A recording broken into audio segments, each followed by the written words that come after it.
Bonjour à tous, c'est Tristana. Aujourd'hui on se retrouve pour parler à nouveau d'une pierre. Alors aujourd'hui je vais vous parler de la sodalite. Je l'ai testée récemment, en ce début d'année 2022. Donc voici la pierre que j'ai utilisée principalement. C'est une pierre brute que j'adore, celle-là a été coupée pas moi-même en fait, parce que je coupe mes pierres brutes moi-même, enfin je les casse moi-même. Bon j'avoue j'ai un petit peu d'aide. Et donc celle-ci c'est une des pierres brutes que j'ai obtenues en fait à partir de gros morceaux. Et alors mais je suis tombée amoureuse instantanément, je sais pas, je l'ai trouvée très belle quoi et je suis contente parce que toutes les pierres brutes en fait de sodalite que j'ai, elles ont ce beau bleu là très profond. Ce beau bleu là qui est vraiment qualitatif pour de la sodalite. C'est vraiment un bleu comme ça qui est recherché. Et souvent la sodalite présente ce bleu assez profond. Donc c'est pour ça qu'on l'apprécie beaucoup, c'est pour son bleu très profond. Et vous voyez peut-être là des inclusions orange. Alors je vais vous les montrer avec mes pierres roulées que j'ai aussi testées et on les voit encore mieux les inclusions orange. On trouve beaucoup ce type d'inclusion orange sur la sodalite de Namibie. C'est magnifique, j'adore cette association de bleu et d'orange, c'est ces deux couleurs complémentaires. Et puis il y a celle-ci qui est un petit peu plus basique, elle est un peu plus classique celle-là. Et donc j'ai aussi testé celle-ci. Donc voilà, c'est toutes les pierres que j'ai testées. Il y a évidemment la sodalite, elle existe aussi sous forme de bracelet, sous forme de pendentif, elle existe sous plein de formes. C'est vraiment une pierre. Pour le coup, il n'y a pas de difficulté à se la procurer cette pierre-là pour des tarifs très très raisonnables. Donc c'est pas du tout une pierre rare. Alors dans un premier temps, avec la sodalite, j'ai ressenti un grand apaisement, un profond apaisement. J'ai ressenti vraiment un grand soulagement. J'ai eu la sensation que c'était une pierre qui pouvait résoudre les problèmes. C'est une pierre vraiment qui solutionne les problèmes en fait. Enfin en tout cas elle peut être utilisée dans ce but-là de solutionner les problèmes et pour trouver une solution à une situation compliquée. Et aussi avec cette pierre j'ai remarqué qu'elle désamorçait les douleurs intenses et aussi les attaques du système immunitaire. Alors je sais là c'est des propriétés physiques, faut faire très attention avec ça parce qu'on peut être accusé, je sais pas, de charlatanisme et autres, donc faut faire très attention en disant que les pierres peuvent soigner, mais moi c'est mon expérience, encore une fois, j'ai ressenti ça avec elle à un moment où j'ai failli tomber malade, je me sentais malade et pendant un moment ça a traîné, et avec cette pierre en fait je sentais comme si il y avait une résistance en fait et que ça me donnait la force quelque part ça donnait la force à mon corps en fait de résister contre ces attaques. Alors bon, je sais pas si c'est lié à la pierre vraiment, mais j'avais quand même envie de vous en parler, on sait jamais. Voilà, peut-être qu'il y en a d'autres qui ont eu ça avec cette pierre, je sais pas, mais en tout cas voilà. Et pour tout ce qui est douleur, personnellement j'ai ressenti qu'elle désamorçait les douleurs intenses comme j'ai dit tout à l'heure, donc c'est-à-dire tout ce qui est migraine par exemple. J'ai l'impression que pour les migraines, c'est une bonne pierre qui permet de pas partir dans une crise de migraine. Donc pour les migraineux, vous savez de quoi je parle. On a une migraine et puis on se dit « Ah, ça y est, ça commence » et on sent que ça va se transformer en crise. On sent que ça va devenir un truc pas possible. Et bien avec cette pierre, en fait, dans ces moments-là où je sentais que voilà, c'était foutu, j'allais partir en crise de migraine toute la nuit à me tordre de douleur. Et ben en fait avec la sodalite, c'est resté en fait au seuil et c'est pas allé au-delà du seuil de douleur et alors évidemment je fais aussi toutes mes autres techniques pour la migraine, mais des fois il y a rien à faire, ça part en crise quand même quoi. Et là avec cette pierre, je sais pas pourquoi, mais ça s'est vraiment arrêté au seuil en fait, donc j'avais quand même mal, mais c'est pas devenu un truc trop intense en fait. Donc voilà, et après c'est passé tout seul. Donc c'est pas une pierre qui va faire disparaître la douleur, ça non, mais par contre elle permet que ça devienne pas trop intense, que ça devienne pas insoutenable on va dire. Je pense qu'il faut vraiment penser à bien la purifier la sodalite, c'est important. Après ça reste une pierre légère, donc ça va pas être trop désagréable par rapport à d'autres pierres où c'est clairement très désagréable quand elles sont pas purifiées. Là ça va encore, mais bon, il faut bien la purifier quand même pour pas que ça... Enfin pour profiter au maximum en fait de son énergie. Enfin en tout cas moi c'est ce que j'ai ressenti. Une image que j'ai eue très forte avec la sodalite, donc là je vais plutôt parler du coup du côté psychologique. Donc j'ai eu cette image en fait de... alors après l'avoir ressenti tout ça, et j'ai essayé de déterminer vraiment ce que je ressentais avec elle, qui était assez particulier. Et j'ai eu une image qui m'est venue l'exprimer au mieux. En fait, c'est cette image de scruter l'horizon depuis ses remparts. Vous savez, les remparts en fait des châteaux forts, et il y a les soldats dessus qui regardent au loin, qui surveillent l'horizon. Et ben moi j'ai vraiment ressenti ça avec la sodalite. J'ai ressenti que j'étais dans cette position où en fait je restais dans ma zone de confort, je restais ancrée en moi-même, mais en même temps je regardais ce qu'il y avait en dehors de moi. Mais je ne faisais que regarder. On va explorer les limites de notre zone de confort avec la sodalite.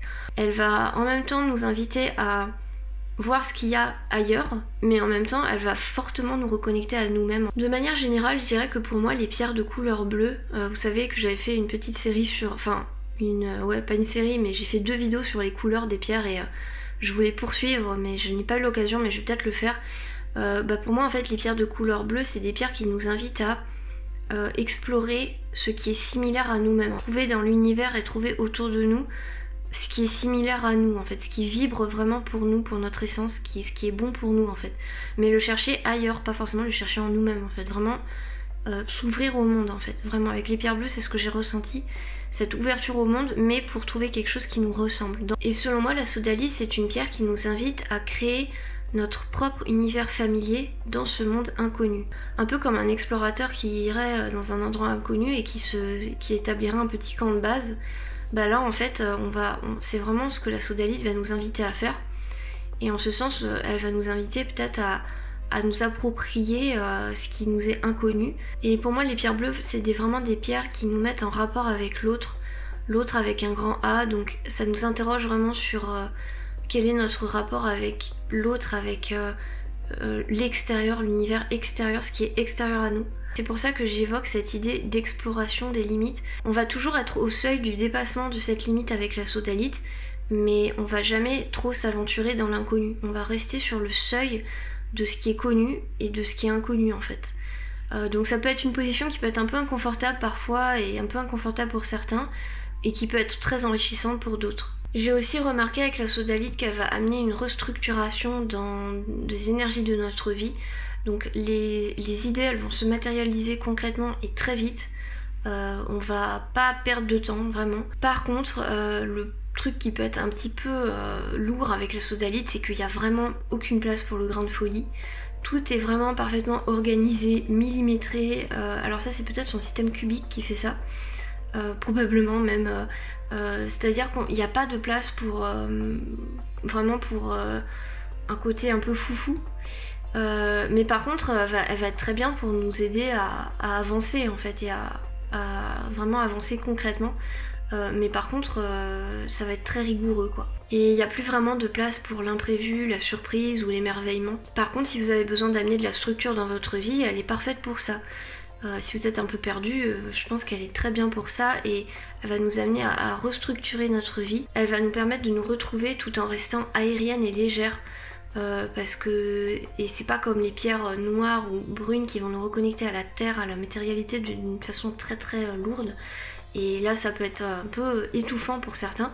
Donc non, elle va rester très aérienne, mais elle va quand même nous apporter ce côté structuration en fait des énergies de notre vie. Elle est très bien donc dans ce sens pour relancer quelque chose qui est bloqué, pour finir un projet, finaliser un projet en trouvant les clés et les solutions qui permettent de le finaliser en fait. C'est-à-dire quelles sont mes ressources, qu'est-ce que j'ai déjà en moi que je peux utiliser pour mener à bien ce projet, pour réaliser ce projet efficacement. Donc c'est vraiment une pierre d'efficacité.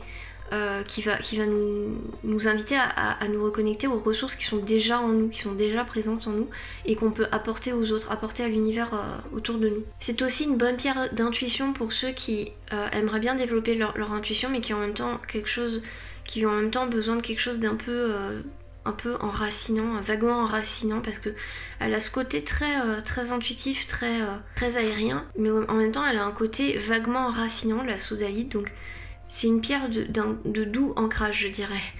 Alors ça c'est sûrement encore le côté cubique que je ressens très fortement chez elle. Je dirais donc que c'est une bonne pierre pour canaliser en douceur, recadrer pas à pas les choses dans notre vie, mais vraiment voilà, ça va se faire en douceur, ça va pas être trop brut de décoffrage avec elle, ça va être vraiment en douceur. C'est vraiment comme une amie qui va vous donner des bons conseils pour voilà, vous recadrer, vous restructurer, voilà, vous repartir sur des bases solides qui sont les vôtres. En même temps, chercher à explorer un petit peu ce qui se trouve en dehors de vous, mais tout en gardant bien en tête qu'est-ce qui fait votre essence, qu'est-ce qui fait que vous êtes qui vous êtes. Ça va être aussi une bonne pierre pour explorer ce qui nous semble impossible d'exister.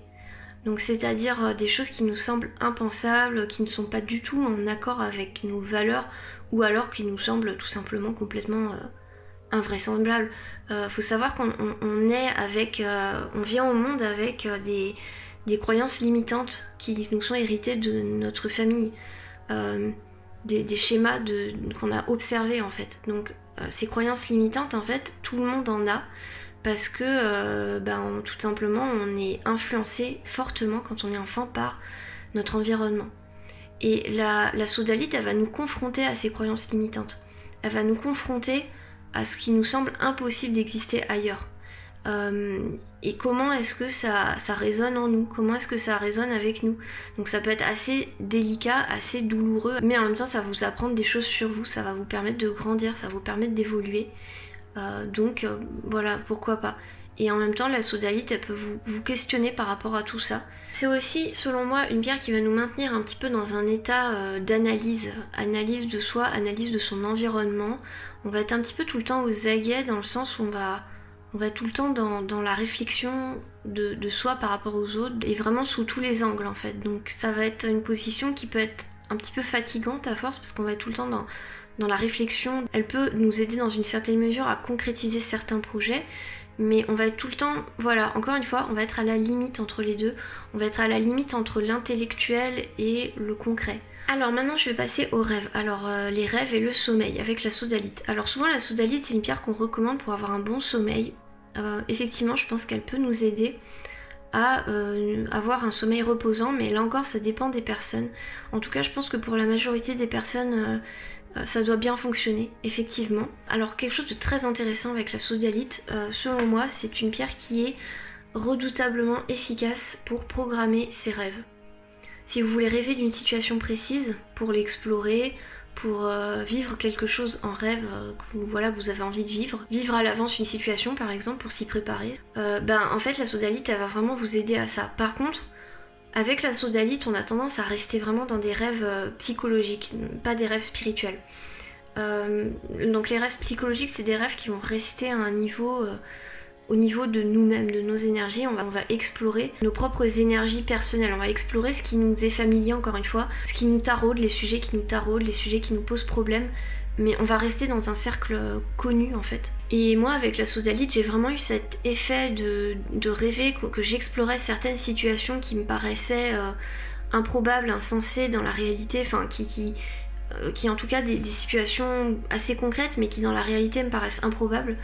En fait la sodalite elle m'a permis d'explorer des situations qui pour moi me paraissaient impossibles d'exister. La sodalite elle va vraiment nous inviter à réfléchir sur des situations de notre vie, des choses aussi qui ne peuvent pas se produire selon nous, mais qui se produisent donc dans ces rêves, et on va analyser la situation, on va analyser comment on réagit dans cette situation. Elle est vraiment de très bons conseils quand on a besoin d'explorer des situations, explorer des potentialités dans notre vie. C'est vraiment une pierre qui va beaucoup nous questionner en fait, beaucoup nous interroger et nous faire vivre des situations assez dans lesquelles on se sent à la fois inconfortable mais qui en même temps nous parlent énormément de nous-mêmes et de nos énergies. Donc voilà, c'est vraiment une pierre qui est toujours dans cette limite en fait entre le connu et l'inconnu. Donc des situations qui nous sont connues avec des gens qui nous sont connus, mais des situations par exemple qui sont complètement inconnues. Et on va voir comment on réagit vis-à-vis de ces situations. Et souvent en fait ces rêves ils vont nous permettre de réaliser consciemment qu'on réagit pas du tout de la manière dont on aurait pensé réagir. Par exemple, on rêve d'une situation qu'on n'aurait même pas pensé, d'une situation complètement improbable, et on se dit moi si jamais je me retrouve dans cette situation c'est sûr que je vais faire ça.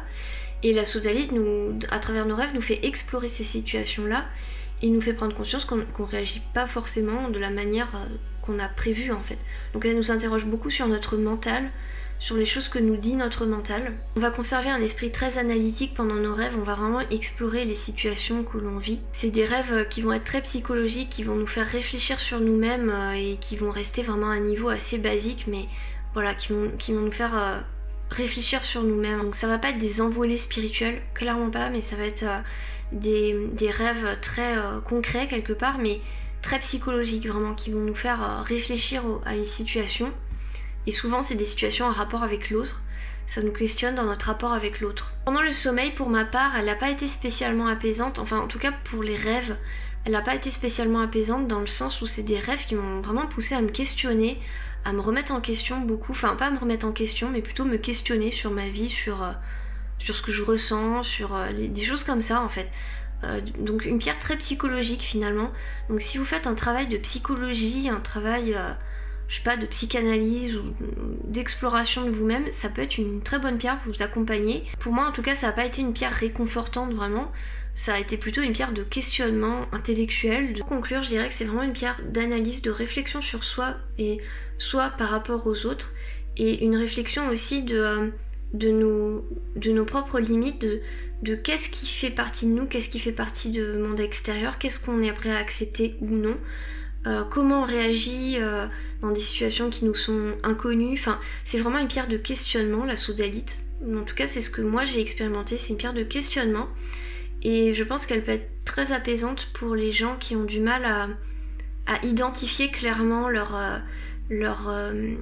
besoins, leur psychologie, la manière dont ils fonctionnent, la manière dont les autres fonctionnent autour d'eux, qui ont du mal à définir leurs relations. Donc tous ces gens qui sont un peu dans le flou par rapport à tout ça, les gens qui ont du mal à réfléchir sur eux-mêmes aussi, qui ont du mal à se repositionner comme acteurs de leur vie et à donner du sens à leur vie.